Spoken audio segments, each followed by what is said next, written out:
স্বাদে গন্ধে অনন্য বাংলাদেশের ইলিশ। পদ্মার ইলিশ হলে তো কথাই নেই। সেই ইলিশের এখন ভরা মৌসুম চলছে।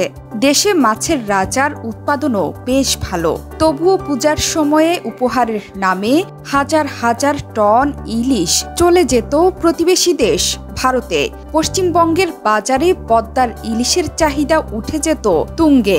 ইলিশ নিয়ে সেখানে শুরু হয়ে যেত মাতামাতি। আর বাংলাদেশের অধিকাংশ মধ্যবিত্ত বা নিম্নবিত্ত শ্রেণীর মানুষের কপালে জুটত না ইলিশের কাঁটাও। তবে এবার নতুন এক বাংলাদেশের দেখা পেয়েছে সাধারণ মানুষ। বিগত বছরগুলোর মতো এই মৌসুমে বাংলাদেশ থেকে ভারতে ইলিশ উপহার যাওয়াটা অনিশ্চিত। সেই ইঙ্গিতও মিলেছে মৎস্য ও প্রাণী সম্পদ উপদেষ্টা ফরিদা আখতারের কণ্ঠে। গেল রোববার সচিবালয়ে তিনি বলেছেন, দেশের মানুষ যাতে ইলিশ মাছ পায় এবং দাম কমে সেই উদ্যোগ নেওয়া হবে। পাশাপাশি সিন্ডিকেট ভাঙার ব্যাপারেও গুরুত্ব দেন মৎস্য ও প্রাণী সম্পদ উপদেষ্টা। এমন পরিস্থিতিতে ভারতের বাজারে তুমুল চাহিদা সম্পন্ন বাংলাদেশের ইলিশের দাম বাড়ছে লাফিয়ে লাফিয়ে। শুধু ইলিশ নয়, বাংলাদেশ থেকে যাওয়া অন্যান্য মাছের দরও বেড়েছে ভারতের বাজারে। এক প্রতিবেদনে এই তথ্য জানিয়েছে দেশটির গণমাধ্যম এনডিটিভি। প্রতিবেদনে বলা হয়েছে, কলকাতার জনপ্রিয় মাছের বাজারগুলো চলতি বর্ষায় বেস্ট সেলার পদ্মা নদীর ইলিশের সংকট পড়েছে।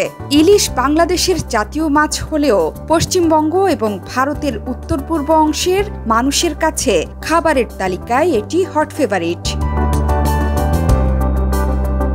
এনডিটিভি বলছে, বাংলাদেশ থেকে আমদানি হওয়া ইলিশের সিংহভাগই পেয়ে থাকে পশ্চিমবঙ্গ।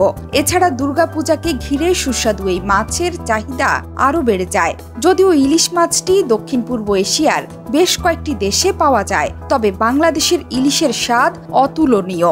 সেখানকার ব্যবসায়ীরা বলছেন, বাংলাদেশি ইলিশের সরবরাহে আকস্মিক পতন ঘটেছে, তাই দামও বাড়বে। আমরা এরই মধ্যে অবৈধভাবে আসা ইলিশের 1 কেজি বিক্রি করছি 1800 রুপিতে। পশ্চিমবঙ্গের পরে ইলিশ সরবরাহের এই সংকটে সবচেয়ে বেশি সমস্যার মুখে পড়েছে ত্রিপুরা।